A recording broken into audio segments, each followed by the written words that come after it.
비 오는 날 쓰러진 할머니, 제가 지켜드릴게요. 괜히 얽히면 책임질 일 생긴다. 저 아주머니 왜 저러나? 저거 쇼 아니야? 할머니 정신 좀 차리세요. 제발 눈 뜨세요. 박말순 할머니 명의로 된 거액의 예금과 땅 문서가 확인됐습니다. 우리가 피부친데 이 돈은 당연히 우리 거야. 이웃이 뭘 안다고 재산 노린 거 아니냐?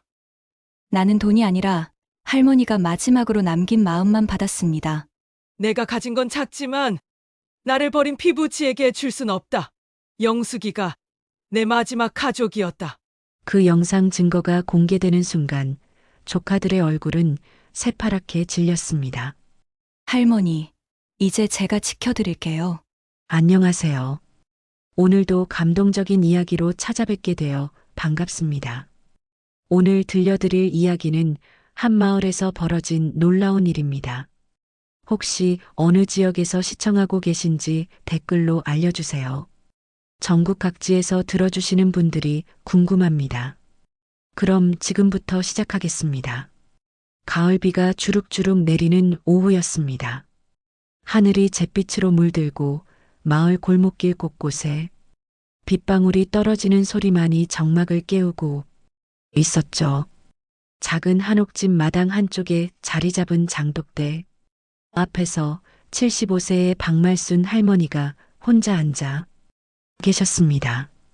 할머니의 얼굴에는 세월의 흔적이 깊게 새겨져 있었어요. 주름진 손으로는 낡은 바구니를 꼭 쥐고 계셨고 그 안에는 몇 개 안 되는 작은 고추들이 들어 있었습니다. 비가 내려도 처마 밑이라 그나마 괜찮았지만 쌀쌀한 바람이 불어올 때마다 할머니의 어깨가 작게 움츠러들었어요. 색이 바랜 남색 치마 저고리 위에 얇은 조끼 하나만 걸치고 계신 모습이 왠지 쓸쓸해 보였습니다. 이제 정말 늙었나 보네. 할머니가 혼잣말을 하시며 깊은 한숨을 내쉬었습니다. 예전 같으면 이런 비 오는 날에도 우산을 들고 시장에 나가 장을 보곤 했는데 요즘은 무릎도 아프고 발걸음이 무거워서 집 밖으로 나가기가 쉽지 않았거든요. 더욱이 혼자 사는 집이라 누군가와 함께 나갈 사람도 없었어요.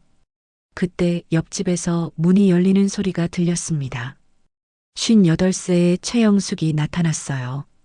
영숙은 검정색 우산을 들고 있었고 낡았지만 깔끔한 장화를 신고 시장에 나가려는 참이었습니다. 비에 젖지 않으려고 머리에는 수건을 둘러 쓰고 있었어요.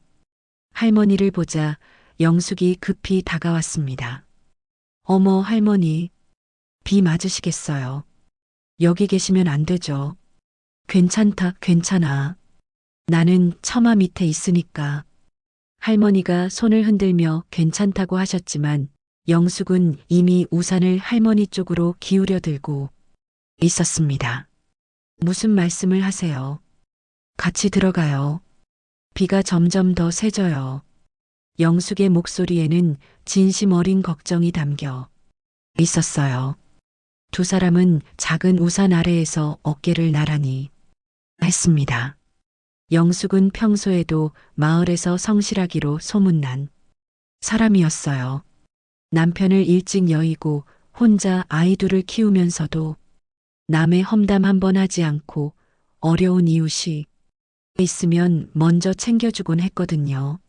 생활이 넉넉하지는 않았지만 새벽 5시부터 일어나 청소 일도 하고 오후에는 식당에서 설거지도 하면서 늘 정직하게 살아왔기에 마을 사람들의 인정을 받고 있었습니다. 할머니는 자식들이 어디 계신가요? 영숙이 조심스럽게 물어봤습니다. 할머니의 얼굴이 순간 어두워졌어요. 글쎄, 다들 바쁘다고 하니까. 서울에 있다는데 연락도 잘 안 돼. 할머니의 목소리에는 깊은 아쉬움과 외로움이 묻어 있었습니다. 사실 말순 할머니에게는 조카들이 몇 명 있었지만 오래전부터 연락이 끊어진 상태였어요. 할머니가 가진 게 별로 없다고 생각해서인지 아니면 시골 할머니가 귀찮아서인지 모르겠지만 명절에도 얼굴 한번 보기 어려웠습니다. 심지어 지난 추석에도 아무도 오지 않아서 할머니는 혼자 차례상을 차리셨어요. 우리 시어머님도 혼자 계셨거든요. 그 마음 이해해요. 영숙이 따뜻한 목소리로 말했습니다. 두 사람은 처마 밑에서 잠시 비를 피하며 이런저런 이야기를 나누었어요. 할머니는 뒷마당 작은 고추밭 이야기를, 영숙은 중학생 아들과 고등학생 딸 이야기를 했습니다. 우리 아들이 요즘 키가 많이 컸어요. 밥을 얼마나 많이 먹는지 몰라요. 그럼 잘 크고 있는 거지. 남자애들은 원래 그런 거야. 할머니가 자상하게 말씀하시자 영숙이 웃음을 지었어요. 소박하지만 따뜻한 이웃 간의 대화였죠. 비가 조금 잦아들자 영숙이 일어섰습니다. 그럼 저는 시장에 다녀올게요. 할머니도 감기 조심하시고 혹시 필요한 거 있으시면 언제든 말씀하세요. 고맙다, 영숙아. 너 같은 이웃이 있어서 든든해. 할머니가 고개를 끄덕이며 손을 흔들었습니다. 영숙의 뒷모습을 바라보는 할머니의 눈빛에는 고마움이 가득했어요. 영숙이 떠난 후 할머니는 다시 혼자가 되었습니다. 장독대 뚜껑 위로 떨어지는 빗소리를 들으며 할머니는 깊은 생각에 잠겼어요. 한편 마을 어기정자에서는 몇 명의 동네 사람들이 비를 피하며 수군거리고 있었습니다. 말순이 할머니 참 불쌍해. 혼자 사는 게 얼마나 외로울까. 맞아, 가진 것도 없고 찾아오는 자식들도 없고 말이야. 그나마 영숙이가 가끔 챙겨주니까 다행이지. 안 그랬으면 어쩔 뻔했어. 사람들은 수군거리며 할머니를 동정하는 눈빛을 보냈습니다. 하지만 그들 중 누구도 직접 할머니를 찾아가 안부를 묻거나 도움을 주지는 않았어요. 그저 멀리서 불쌍하다고 여길 뿐이었습니다. 비는 계속 내렸고 할머니는 여전히 장독대 앞에 앉아 계셨어요.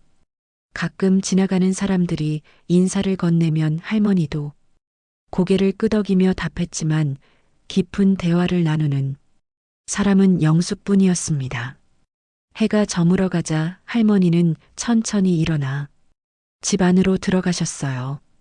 작은 방 안에는 오래된 브라운관 텔레비전 하나와 낡은 이불이 전부였습니다. 벽에는 젊었을 때 남편과 함께 찍은 사진 한 장이 걸려 있었고 협탁 위에는 돋보기와 약통 몇 개가 놓여 있었어요. 할머니는 창가에 앉아 빗소리를 들으며 하루를 마무리했습니다. 내일도 비슷한 하루가 이어질 것이라고 생각하시면서 말이죠. 하지만 할머니는 아직 모르고 계셨어요. 곧 자신의 인생을 완전히 뒤바꿀 엄청난 일들이 기다리고 있다는 것을 말입니다. 그날 밤 하늘이 무너질 듯 비가 쏟아지기 시작했습니다. 천둥 소리가 온 마을을 뒤흔들었고 번개가 연달아 번쩍이며 밤을 낮처럼 밝혔어요. 시계가 밤 11시를 가리킬 무렵 말순 할머니는 갑작스런 복통에 잠에서 깨셨습니다. 아이고, 배가 아프네. 할머니가 신음을 내뱉으며 일어나셨어요. 급히 화장실에 가야 했습니다. 할머니는 어둠 속에서 슬리퍼를 더듬어 찾으셨어요. 바깥 화장실로 가려면 마당을 가로질러야 했거든요. 이 비를 어쩌나. 할머니가 망설이셨지만 복통이 심해서 어쩔 수 없이 우산을 들고 나가셨습니다. 문을 열자마자 거센 바람이 할머니의 작은 몸을 휘청거리게 했어요. 우산이 뒤집어지고 빗물이 얼굴을 때렸습니다. 할머니는 한 걸음씩 조심스럽게 걸어가셨어요. 하지만 마당 바닥이 온통 무릉덩이가 되어 있었고 이끼가 낀 돌들은 미끄럽기 그지없었습니다. 그때였어요. 할머니의 오른발이 미끄러지면서 몸의 균형을 잃고 말았습니다. 아이고, 할머니의 비명이 천둥 소리에 묻혔어요. 뒤로 넘어지시면서 머리를 마당 모서리 돌에 세게 부딪히셨습니다. 그 순간 할머니의 의식이 사라졌어요. 빗물이 할머니의 온몸을 무자비하게 적시기 시작했습니다. 창백한 얼굴에 빗방울이 떨어지고 머리에서 흘러나온 핏줄기가 빗물에 섞여 흘러내렸어요. 시간이 흘러 새벽 1시가 되었습니다. 마을은 온통 정적에 쌓여 있었고 폭우 소리만이 밤의 정적을 깨트리고 있었어요. 그런데 이상하게도 영숙만은 잠을 이루지 못하고 뒤척이고 있었습니다. 뭔가 이상해. 할머니 집 쪽에서 이상한 소리가 났는데 영숙은 침대에서 일어나 귀를 기울였어요. 수십 년간 이웃에 살면서 생긴 육감 같은 것이었습니다. 비록 폭우 소리가 모든 것을 덮고 있었지만 뭔가 평상시와 다른 기운을 느꼈거든요. 영숙은 걱정스러운 마음에 창문으로 다가갔습니다. 캄캄한 밤이었지만 번개가 칠 때마다 순간적으로 주변이 환해졌어요. 그 순간 할머니 집 마당에 뭔가 쓰러져 있는 모습이 보였습니다. 설마 할머니가? 영숙의 심장이 철렁 내려앉았어요. 급히 우비를 걸치고 밖으로 뛰쳐나갔습니다. 우산도 챙기지 못한 채 말이죠. 할머니, 할머니. 영숙이 목청껏 소리치며 달려갔어요. 정말로 할머니가 마당 한가운데 의식을 잃고 쓰러져 계셨습니다. 온몸이 빗물에 흠뻑 젖어 있었고 입술은 파랗게 질려 있었어요. 이럴 수가. 할머니, 정신 차리세요. 영숙이 할머니를 흔들었지만 반응이 없었습니다. 머리에서 피가 흘러나오고 있었고 숨소리도 가늘게 들렸어요. 영숙은 당황하면서도 재빨리 판단했습니다. 먼저 할머니를 비를 피할 수 있는 곳으로 옮겨야 했어요. 영숙은 자신의 몸도 돌보지 않고 할머니를 부축해서 처마 밑으로 옮겼습니다.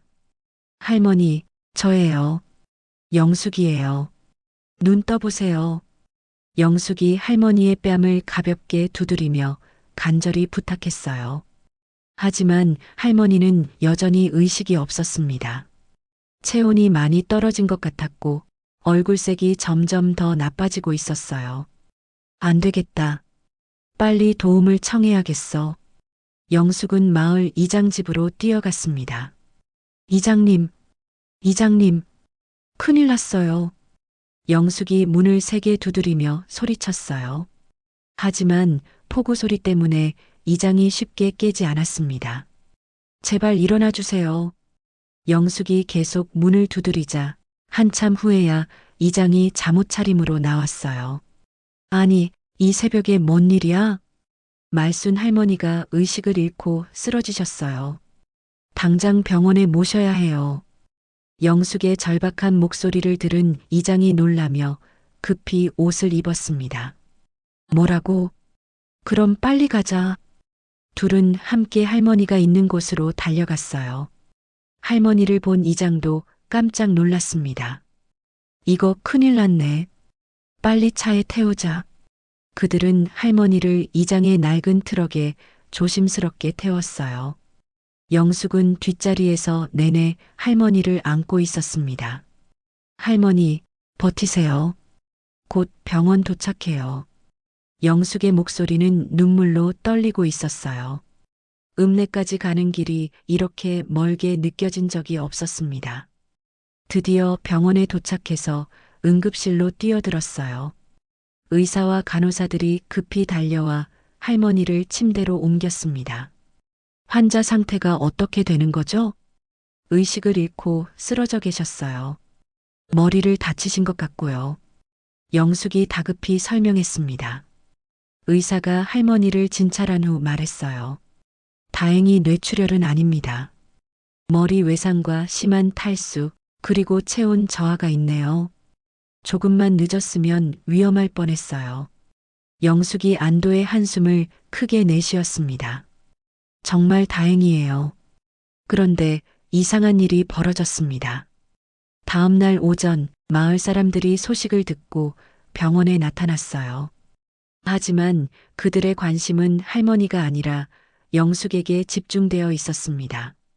병원 복도에서 수군거리는 소리가 들렸어요. 영숙이가 어떻게 그 밤중에 할머니가 쓰러진 걸 알았을까? 그 빗소리에 무슨 소리가 들렸겠어? 좀 이상하지 않나? 너무 우연의 일치 같은데. 심지어 누군가는 이런 말까지 했습니다. 혹시 영숙이가 뭔가 미리 알고 있었던 건 아닐까? 아니면 영숙이가 뭔가 꾸민 건 아닐까? 이런 말들이 영숙의 귀에 들렸어요. 자신은 그저 이웃을 구한 것뿐인데 도리어 의심을 받게 되다니. 더 충격적인 것은 마을 사람들의 냉정한 반응이었습니다.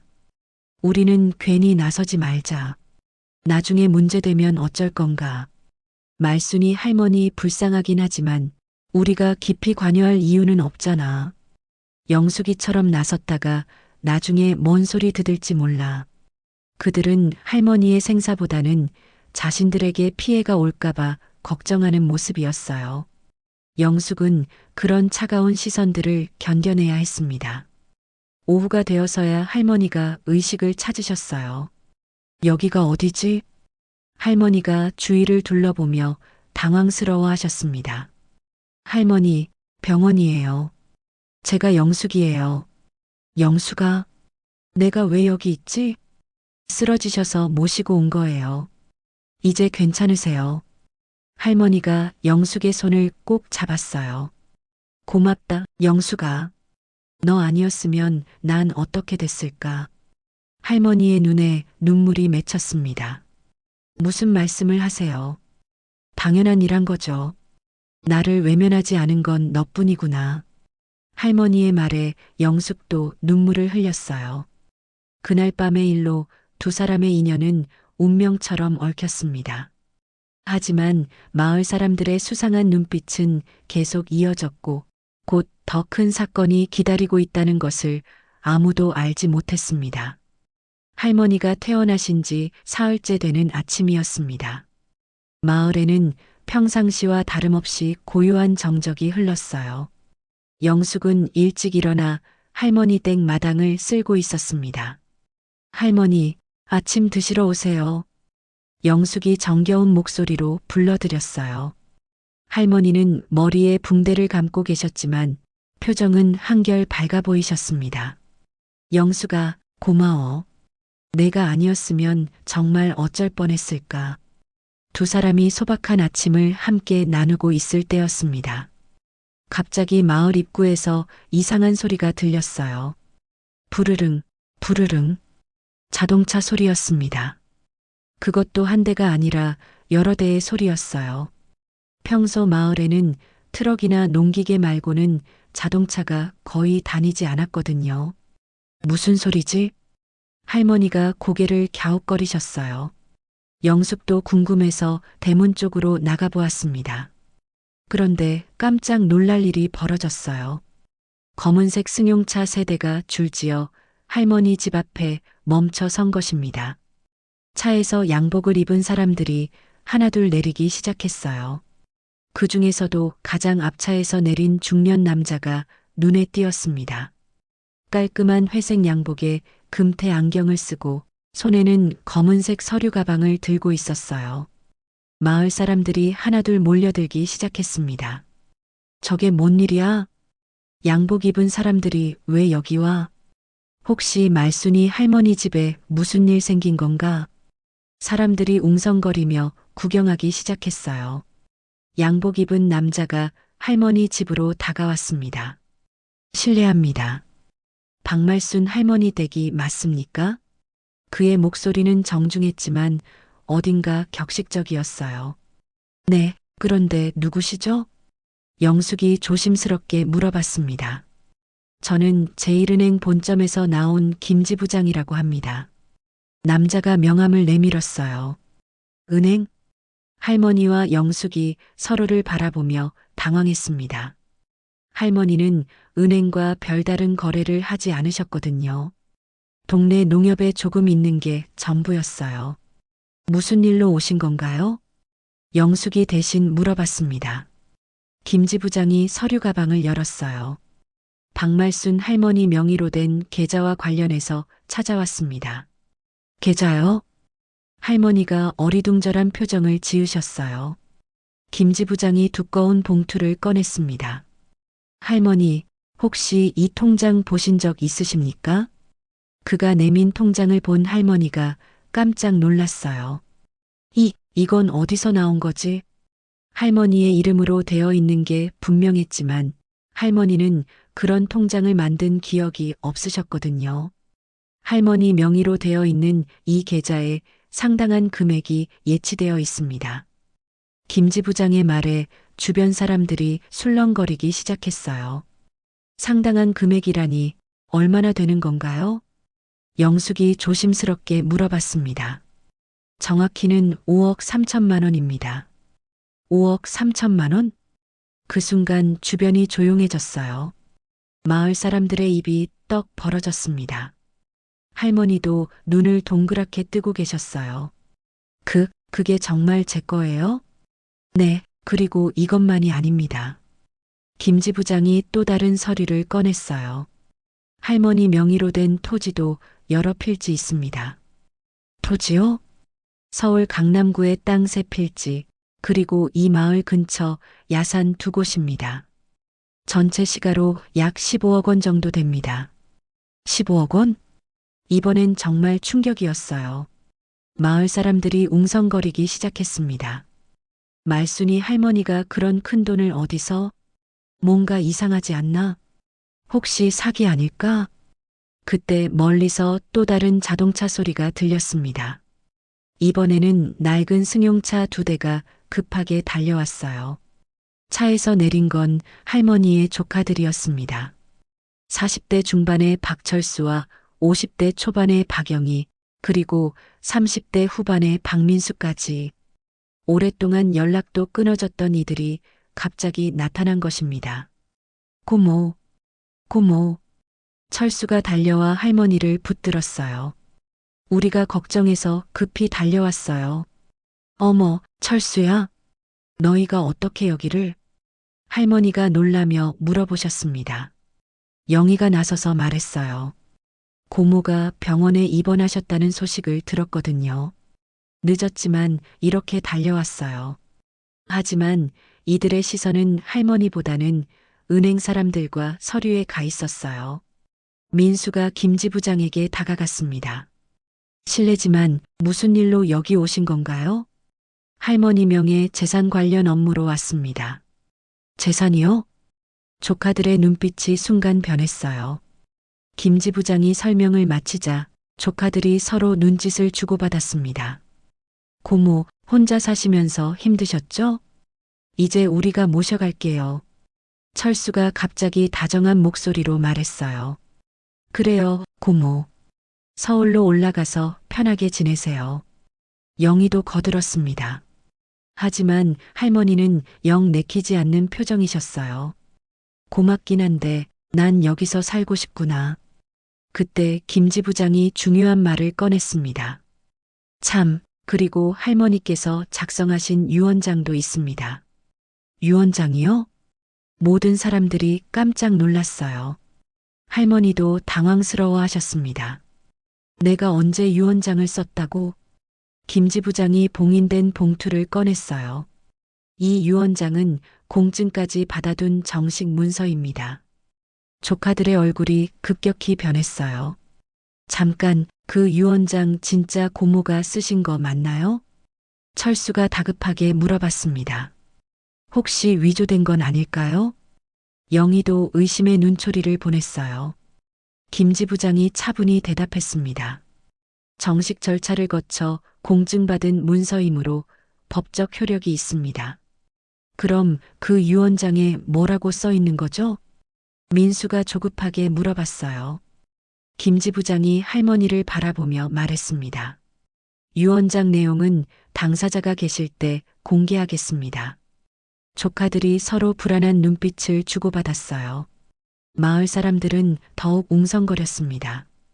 이거 완전 드라마 같네. 말순이 할머니가 그런 큰 부자였다니. 조카들이 갑자기 나타난 것도 우연은 아니겠어. 영숙만이 조용히 할머니 곁을 지키고 있었습니다. 뭔가 큰 변화가 시작되고 있다는 것을 느끼면서 말이에요. 할머니의 평범했던 일상이 완전히 뒤바뀌려 하고 있었습니다. 김 지부장이 유언장을 공개하겠다고 하자 마을 전체가 숨을 죽였습니다.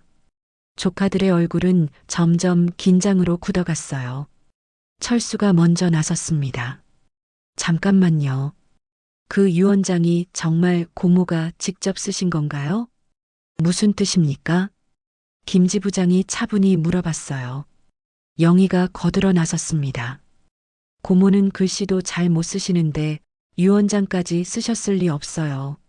그래요. 고모는 초등학교도 제대로 못 나오셨거든요. 민수도 목소리를 높였습니다.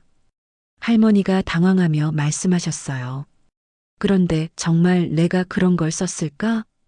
기억이 안 나네. 조카들이 서로 눈빛을 주고받더니 철수가 본격적으로 문제를 제기했습니다. 분명히 누군가 고모를 속여서 쓰게 한 거예요. 아니면 위조된 거고요. 그의 시선이 영숙에게 향했어요. 혹시 이분이 뭔가 알고 계시는 거 아닌가요? 영숙이 깜짝 놀랐습니다. 저요? 저는 아무것도 모르는데요. 하지만 고모와 가장 가까이 지내던 분이잖아요. 영희가 의심스러운 목소리로 말했어요. 마을 사람들이 웅성거리기 시작했습니다. 맞네, 영숙이가 제일 가까이 있었지. 혹시 영숙이가 할머니를 꿰어서? 그럴 리는 없을 텐데. 김 지부장이 손을 들어 정적을 만들었습니다. 여러분들이 의심하시는 것도 이해하지만 이 유언장은 정식 절차를 거쳐 공증받은 것입니다. 그럼 언제 공증받은 건가요? 철수가 다급하게 물어봤어요. 지난달 23일입니다. 지난달 23일이요? 영희가 놀랐습니다. 그날 고모 혼자 어디 나가셨나요? 조카들이 할머니를 다그치듯 물어봤어요. 할머니가 머리를 쥐고 생각해 보셨습니다. 글쎄, 기억이 가물가물하네. 고모, 정신 똑바로 차리세요. 누가 고모를 속인 거예요? 철수가 목소리를 높였어요. 그때 영숙이 조심스럽게 입을 열었습니다. 할머니, 그날 읍내에 나가신다고 하셨잖아요. 아, 그래 맞다. 병원 검사 받으러 갔었지. 할머니가 기억을 되살리셨어요. 민수가 의심스럽게 영숙을 바라봤습니다. 그럼 혹시 그때 이분이 함께 가신 건가요? 아니요, 저는 그날 일이 있어서 못 갔어요. 영숙이 고개를 저었습니다. 철수가 갑자기 화를 내기 시작했습니다. 이상해요. 뭔가 숨기는 게 있는 거 아니에요? 우리는 고모의 친조카인데 왜 이런 중요한 일을 모르게 했죠? 영희도 거세게 항의했어요. 김 지부장이 진정시키려 했습니다. 일단 유언장 내용부터 확인해 보시죠. 안 됩니다. 민수가 소리쳤어요. 그 유언장은 분명 조작된 거예요. 고모를 누가 이용한 거라고요. 조카들의 시선이 다시 영숙에게 집중됐습니다. 분명히 이 사람이 뭔가 꾸민 거예요. 고모 혼자 사시는 걸 이용해서 재산을 노린 거죠. 철수와 영희가 영숙을 몰아세웠어요. 영숙이 억울하게 말했습니다. 저는 정말 아무것도 모르는데요. 할머니가 그런 큰 재산이 있는 줄도 몰랐어요. 그럼 왜 고모만 그렇게 챙기신 거예요? 다른 속셈이 있으니까 그런 거 아니에요? 조카들의 공격이 거세졌습니다. 마을 사람들도 수군거리기 시작했어요. 영숙이가 정말 뭔가 알고 있었나? 아니면 누가 영숙이를 시킨 건가? 이상하긴 해. 왜 하필 영숙이한테만? 영숙의 얼굴이 창백해졌습니다. 선의로 할머니를 돌봤는데 이런 의심을 받게 되다니. 할머니가 영숙을 감싸려 했습니다. 그만해라. 영숙이는 나를 진심으로 도와준 사람이야. 고모, 속으시면 안 돼요. 이 사람이 고모를 이용한 거라고요. 철수가 더욱 거세게 주장했어요. 우리가 고모의 진짜 가족이에요. 피는 물보다 진하잖아요. 영희도 가세했습니다. 그런데 왜 이런 중요한 일을 가족인 우리는 모르게 하고 남인 이 사람한테만 알렸겠어요? 민수가 결정적인 한 방을 날렸습니다. 분명히 이 여자가 고모를 속여서 유언장을 쓰게 한 거예요. 마을 사람들의 시선이 영숙에게 집중됐습니다. 영숙은 사면 초가에 몰린 기분이었어요. 김지 부장이 상황을 정리하려 했습니다. 일단 유언장 내용을 확인한 후에 말씀드리겠습니다. 안 돼요. 그 위조된 유언장 인정할 수 없어요. 조카들이 한 목소리로 반대했어요. 법적으로 이의를 제기하겠습니다. 변호사도 부르겠어요. 고모 재산은 당연히 우리 가족이 상속받아야죠.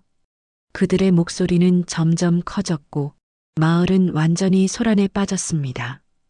영숙은 혼자서 이 모든 의심과 비난을 감당해야 했어요. 할머니마저 조카들의 압박에 흔들리기 시작했습니다. 영숙아, 너 정말 아무것도 모르는 거 맞지? 할머니의 의심 섞인 질문에 영숙의 마음이 무너져 내렸어요. 할머니, 저를 믿으세요. 저는 정말 아무것도 모르는데요. 하지만 주변의 시선은 차갑기만 했습니다. 조카들은 이미 영숙을 범인으로 단정하고 있었고 마을 사람들도 의심의 눈초리를 거두지 않았어요. 분명히 뭔가 있을 거야. 영숙이가 평소와 다르게 할머니를 챙긴 이유가 있었던 거지. 돈 냄새를 맡은 거 아닐까? 이런 말들이 영숙의 귀에 들렸습니다. 김지 부장이 마지막으로 말했습니다. 어쨌든 유언장은 법적 효력이 있는 문서입니다. 내용 확인은 할머니가 원하실 때 하겠습니다. 조카들이 더욱 격해졌어요. 절대 안 됩니다. 우리가 법적 조치를 취하겠어요. 고모 재산을 노린 사기극이에요. 마을 한복판에서 벌어진 이 소동은 영숙을 완전히 고립시켰습니다. 진실이 무엇인지도 모른 채 모든 화살이 영숙에게 향하고 있었어요. 그날 저녁 영숙은 집에 혼자 앉아 눈물을 흘리고 있었습니다. 낮에 벌어진 일들이 악몽 같았어요. 선의로 할머니를 돌봤는데 이런 오해를 받게 되다니. 내가 뭘 잘못했을까? 영숙이 혼잣말을 하며 한숨을 내쉬었어요. 그때 대문을 두드리는 소리가 들렸습니다. 영숙이 나가보니 할머니의 조카들이 서 있었어요. 철수, 영희, 민수 모두 어두운 표정을 하고 있었습니다. 무슨 일로 오셨나요? 영숙이 조심스럽게 물어봤어요. 철수가 냉정한 목소리로 말했습니다. 우리 고모한테서 손 떼세요. 네. 더 이상 고모 일에 간섭하지 마세요. 영희도 거들어 나섰어요. 우리가 고모의 진짜 가족이에요. 이제부터 우리가 모실 거예요. 영숙이 당황했습니다. 저는 그냥 이웃으로서 도운 것뿐인데요. 이웃이요? 민수가 비웃듯 말했어요. 그럼 왜 고모 재산에 대해서 미리 알고 있었죠? 저는 정말 모르고 있었어요. 영숙이 억울하게 소리쳤어요. 철수가 한 걸음 다가왔습니다. 거짓말하지 마세요. 분명히 뭔가 꾸민 게 있을 거예요. 고모를 이용해서 재산을 차지하려던 거죠? 영희가 날카롭게 몰아세웠어요. 영숙이 고개를 저었습니다. 정말 아니에요.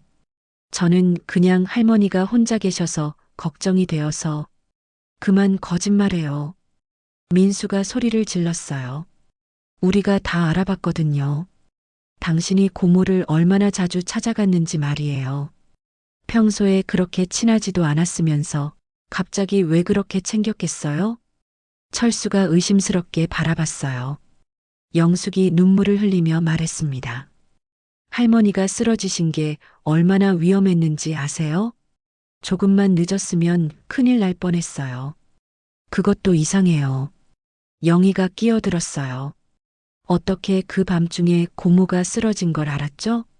너무 우연의 일치 같은데요. 혹시 당신이 고모를 넘어뜨린 건 아니에요? 민수가 충격적인 말을 던졌어요. 영숙이 깜짝 놀랐습니다. 뭐라고요? 제가 할머니를? 그래서 미리 준비하고 있다가 구해준 척한 거 아니에요? 그렇게 해서 고모의 마음을 사려고 한 거죠. 조카들의 의심은 끝이 없었어요. 영숙이 분노했습니다. 어떻게 그런 말을 할 수 있어요? 저는 정말 할머니가 걱정되어서 그만해요. 철수가 손을 들어 제지했어요. 어쨌든 이제부터 고모 일은 우리가 처리할 거예요. 당신은 더 이상 관여하지 마세요. 만약에 계속 끼어들면 영희가 위협적으로 말했어요. 법적으로 고발할 거예요. 사기죄로 말이에요. 영숙의 얼굴이 창백해졌어요. 사기죄요? 당연하죠. 노인을 이용해서 재산을 가로채려 한 거니까요. 민수가 단호하게 말했어요. 조카들이 돌아간 후 영숙은 완전히 무너져 버렸습니다. 내가 정말 잘못한 걸까? 다음 날 아침 마을에는 이상한 소문이 돌기 시작했어요. 영숙이가 말순이 할머니 재산 노린 거래. 평소에 할머니한테 잘해준 것도 다 계산이었던 거야.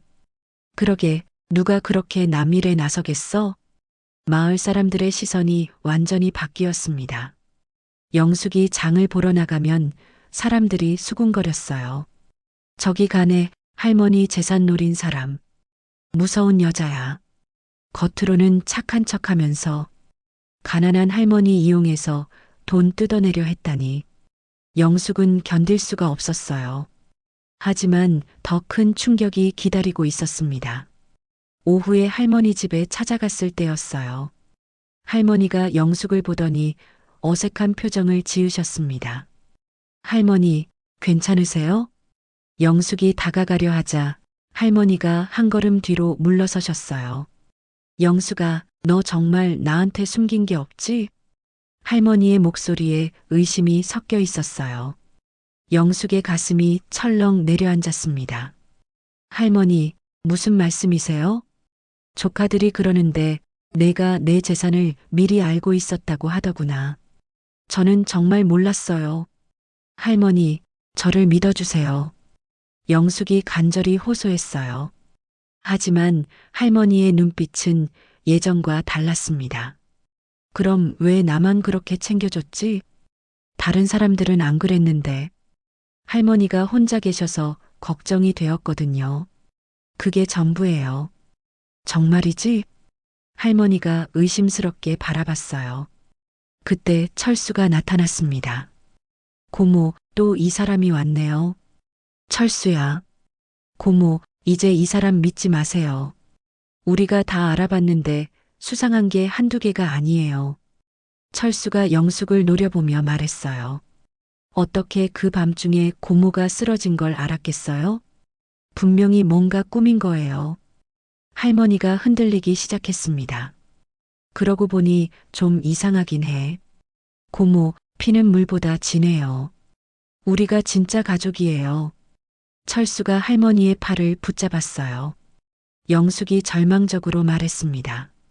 할머니, 정말 그렇게 생각하세요? 제가 할머니를 이용했다고? 할머니가 고개를 돌렸어요. 모르겠다. 너무 복잡해. 고모, 이 사람 때문에 혼란스러우시잖아요. 이제 우리하고만 지내세요. 철수가 영숙을 쫓아내려 했어요. 그만 가세요. 더 이상 고모를 괴롭히지 마세요. 영숙은 완전히 절망했습니다. 할머니마저 자신을 의심한다니. 할머니, 정말 마지막으로 한 번만 더 말씀드릴게요. 저는 정말 할머니가 걱정되어서 도운 거예요. 하지만 할머니는 대답하지 않으셨어요. 영숙은 눈물을 흘리며 집으로 돌아왔습니다. 마을 전체가 자신을 외면하고 있었고 할머니마저 의심하고 있었어요. 내가 뭘 위해서 이런 일을 당해야 하지? 영숙은 완전히 고립된 채 홀로 이 모든 시련을 견뎌내야 했습니다. 하지만 아직 영숙은 몰랐어요. 곧 모든 진실이 밝혀질 순간이 다가오고 있다는 것을 말입니다. 영숙이 절망에 빠져 있던 그 다음 날 아침, 뜻밖의 방문객이 찾아왔습니다. 김 지부장이었어요. 하지만 이번에는 혼자가 아니라 나이든 변호사 한 분과 함께였습니다. 안녕하세요, 최영숙 씨. 김지 부장이 정중하게 인사했어요. 무슨 일로 오셨나요? 영숙이 지친 목소리로 물어봤습니다.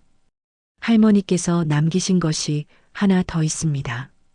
김지 부장이 검은 봉투를 꺼냈어요. 이건 할머니가 직접 제게 맡기신 겁니다.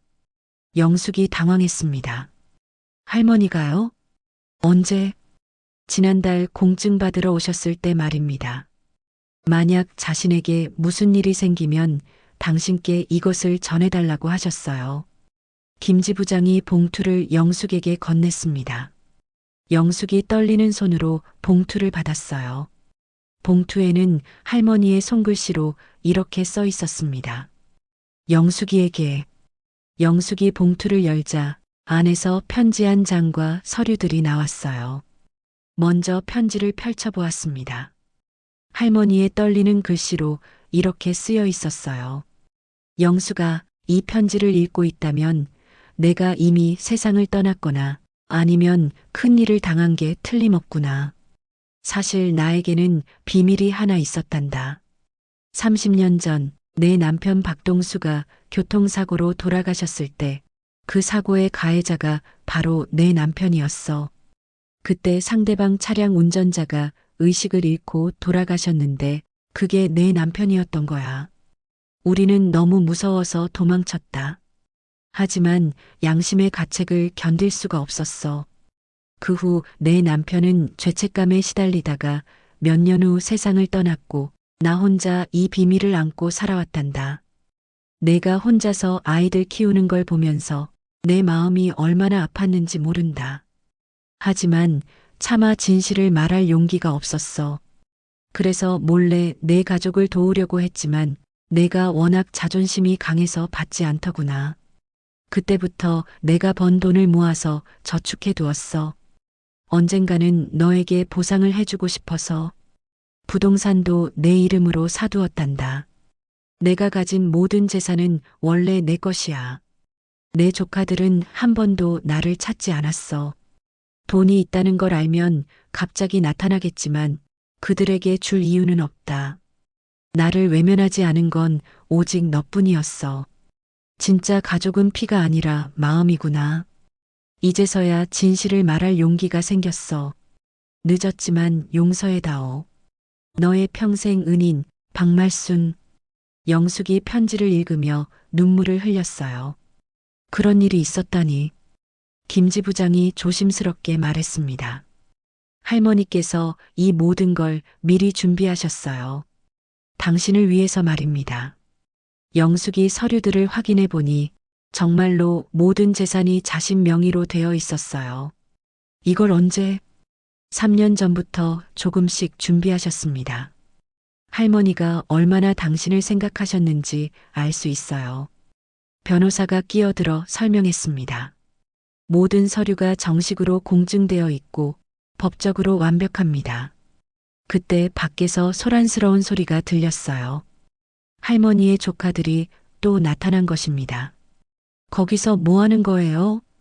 철수가 소리치며 들어왔어요. 우리 고모 재산 가지고 또 무슨 장난을 치는 거죠? 영희와 민수도 뒤따라 들어왔습니다. 이 여자가 또 뭔 수작을 부리나? 김지 부장이 차분히 말했습니다. 할머니께서 직접 남기신 편지와 서류입니다. 편지요? 또 위조한 거 아니에요? 철수가 의심스럽게 바라봤어요. 영숙이 편지를 내밀었습니다. 직접 읽어보세요. 조카들이 편지를 읽더니 얼굴이 창백해졌어요. 이게 무슨 소리예요? 우리 고모부가 교통사고를. 말도 안 돼요. 이것도 조작한 거죠. 하지만 변호사가 결정적인 증거를 제시했습니다. 30년 전 교통사고 기록이 모두 남아 있습니다. 박동수 씨의 사망 사고 말입니다. 그리고 이것을 보세요. 김지 부장이 또 다른 서류를 꺼냈어요. 할머니께서 3년 전부터 매달 영숙 씨 가족의 생활비를 몰래 지원하신 기록입니다. 뭐라고요? 영숙이 깜짝 놀랐어요. 아이들 학비, 생활비, 의료비까지 모두 할머니가 대신 내주셨어요. 당신이 모르게 말입니다. 영숙의 눈에서 눈물이 쏟아졌어요. 그럼 그동안 제가 받은 도움이 모두 할머니가 해주신 겁니다. 당신 자존심 상할까봐 비밀로 하신 거예요. 조카들이 당황해서 서로를 바라봤어요. 그래도 우리가 친조카인데 피부치가 남보다 우선이죠. 민수가 억지를 부렸어요. 그때 김지 부장이 냉정하게 말했습니다. 할머니께서 마지막에 이런 말씀을 하셨습니다.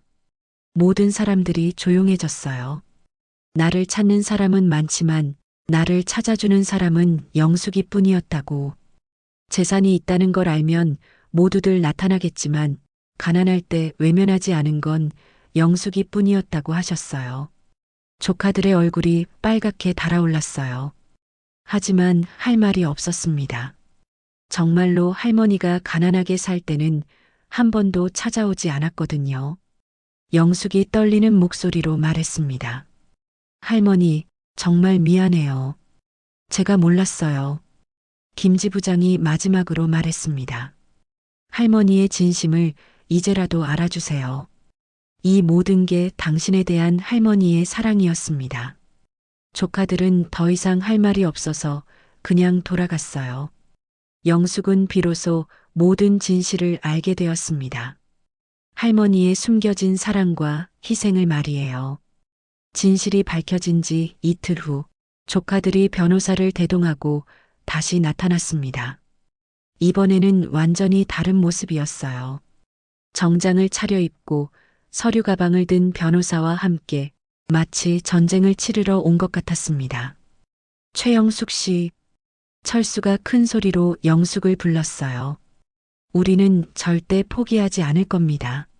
마을 사람들이 하나둘 모여들기 시작했어요. 조카들이 데려온 변호사가 나섰습니다. 저는 조가 측 변호사 김석환입니다. 그 편지와 유언장은 법적으로 무효라고 봅니다. 변호사의 목소리는 자신만만했어요. 무슨 근거로요? 김지 부장이 반박했습니다. 첫째, 박말순 할머니는 치매 초기 증상이 있었습니다. 둘째, 최영숙이 할머니를 협박해서 쓰게 했을 가능성이 큽니다. 김석환 변호사가 서류를 꺼내며 말했어요. 셋째, 30년 전 교통사고 이야기는 확인할 수 없는 거짓말입니다. 영숙이 당황했습니다. 치매라니요? 할머니는 정신이 멀쩡하셨는데요. 그건 당신 말이고 우리에게는 의학적 증거가 있습니다. 영희가 의료진단서를 꺼냈어요. 고모가 작년에 받은 검사에서 경미한 인지장애 판정을 받으셨어요. 이런 상태에서 작성된 유언장은 무효입니다. 민수가 승리한 듯 외쳤어요. 마을 사람들이 웅성거리기 시작했습니다. 그럼 정말 할머니가 정신이 오락가락하셨던 건가? 그럼 영숙이가 속인 게 맞네. 역시 뭔가 이상했어. 영숙의 얼굴이 창백해졌어요. 김지 부장도 당황하는 기색을 보였습니다. 그때 철수가 결정타를 날렸어요. 그리고 우리는 30년 전 교통사고에 대해서도 조사했습니다. 그런 사고는 기록에 없어요. 완전히 지어낸 이야기라는 증거죠. 조카들이 의기양양해졌습니다. 영숙이 절망적으로 말했습니다. 그럴 리가 없어요. 할머니가 거짓말하실 분이 아닌데. 할머니는 치매셨으니까 헛소리한 거예요. 당신이 할머니를 이용한 거고요. 김석환 변호사가 최후 통첩을 던졌습니다. 법정에서 정식으로 다투겠습니다. 당신은 사기죄로 고발될 각오를 하세요. 영숙이 완전히 절망에 빠졌을 때 갑자기 뒤에서 목소리가 들렸습니다. 잠깐만요. 모든 사람들이 뒤를 돌아보았어요. 이른이 넘어 보이는 할아버지가 지팡이를 짚고 다가오고 있었습니다. 당신은 누구세요?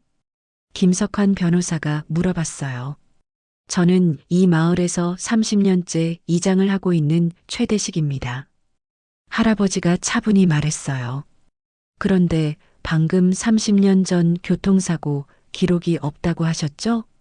네, 그런 사고는 없었어요. 철수가 단호하게 대답했어요. 최대식 이장이 웃음을 지었습니다. 그럼 이건 뭐죠? 그가 낡은 수첩을 꺼냈어요.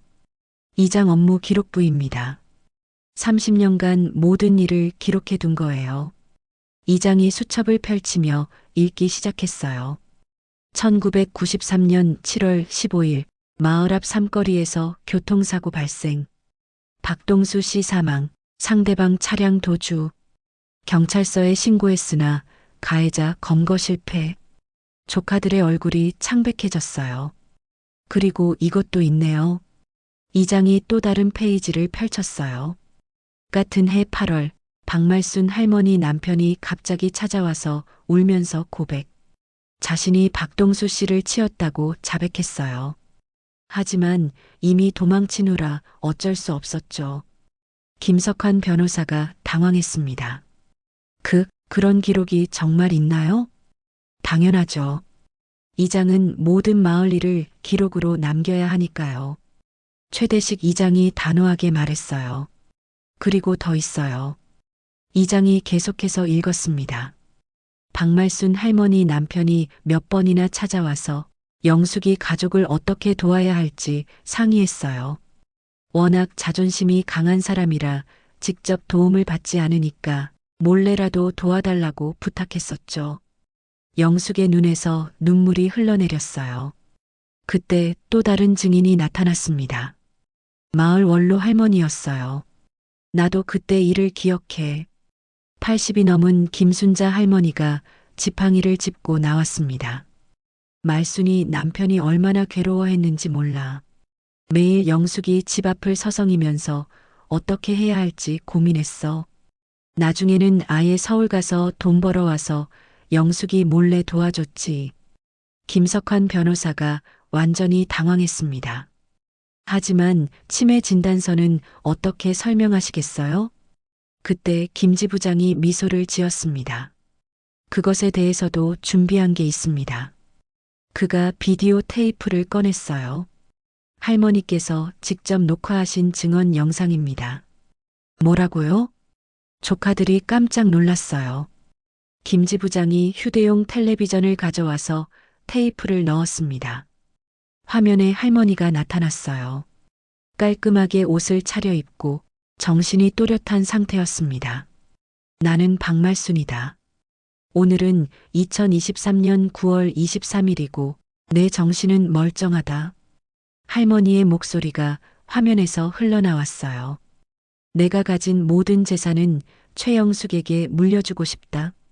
30년 전 내 남편이 저지른 죄에 대한 보상이다. 내 조카들은 내가 가난할 때 한 번도 찾아오지 않았다. 돈이 있다는 걸 알면 나타나겠지만 그들에게 줄 이유는 없다. 내를 버린 피부치보다 나를 끝까지 지켜준 영숙이가 내 진짜 가족이다.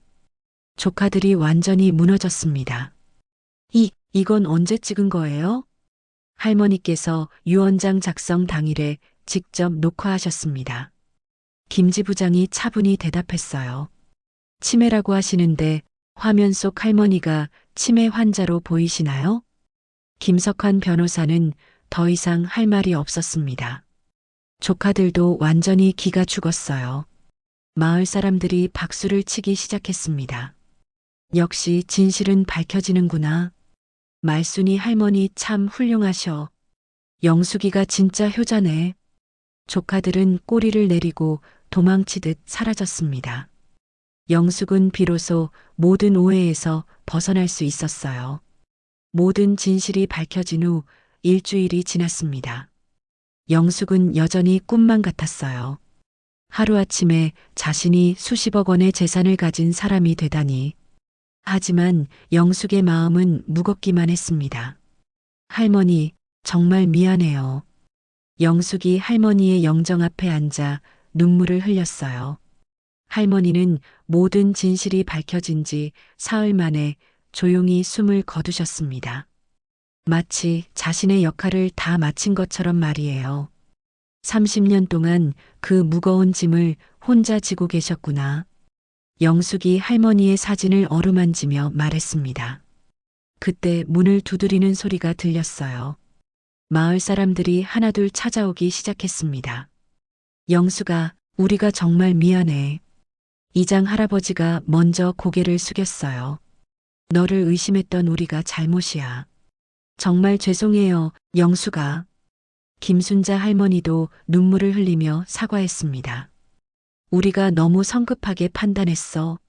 마을 사람들이 줄지어 사과하기 시작했어요. 영숙이 손을 흔들며 말했습니다. 괜찮아요. 저라도 그렇게 생각했을 거예요. 하지만 우리는 내 마음도 생각하지 못했어. 앞으로는 이런 일이 없도록 조심할게. 사람들의 진심 어린 사과를 받으며 영숙의 마음도 조금씩 풀렸어요. 며칠 후 영숙은 중요한 결정을 내렸습니다. 할머니가 남긴 재산을 어떻게 사용할지 말이에요. 영숙은 마을 회관에 사람들을 모았습니다. 여러분께 말씀드릴 게 있어요. 영숙이 앞에 서자 마을 사람들이 조용해졌습니다. 할머니가 남기신 재산을 일부 마을을 위해 쓰고 싶어요. 사람들이 놀라며 웅성거렸습니다. 첫째, 마을에 경로당을 새로 짓겠어요. 혼자 계신 어르신들이 편안히 쉴 수 있는 곳이 필요하거든요. 박수 소리가 터져 나왔습니다. 둘째, 어려운 가정의 아이들을 위한 장학금을 만들겠어요. 할머니가 교육의 중요성을 늘 강조하셨거든요. 마을 사람들의 눈에 감동의 눈물이 맺혔어요. 셋째, 마을 의료진료소도 확충하겠어요. 할머니처럼 갑자기 응급 상황이 생겼을 때 빨리 대처할 수 있도록 말이에요. 이장 할아버지가 일어나 말했습니다. 영숙아, 내가 정말 훌륭하구나. 할머니가 너를 선택한 이유를 이제 알겠어. 사람들이 모두 고개를 끄덕였어요. 영숙이 계속해서 말했습니다.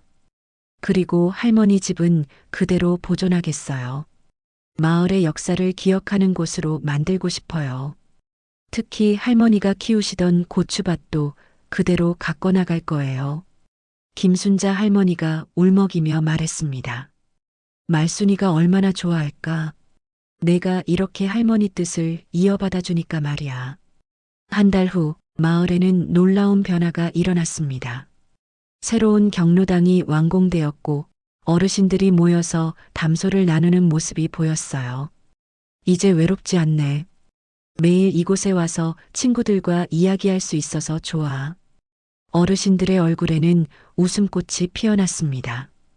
의료진료소도 새롭게 단장되어 마을 사람들이 언제든 치료받을 수 있게 되었어요. 이제 안심이야.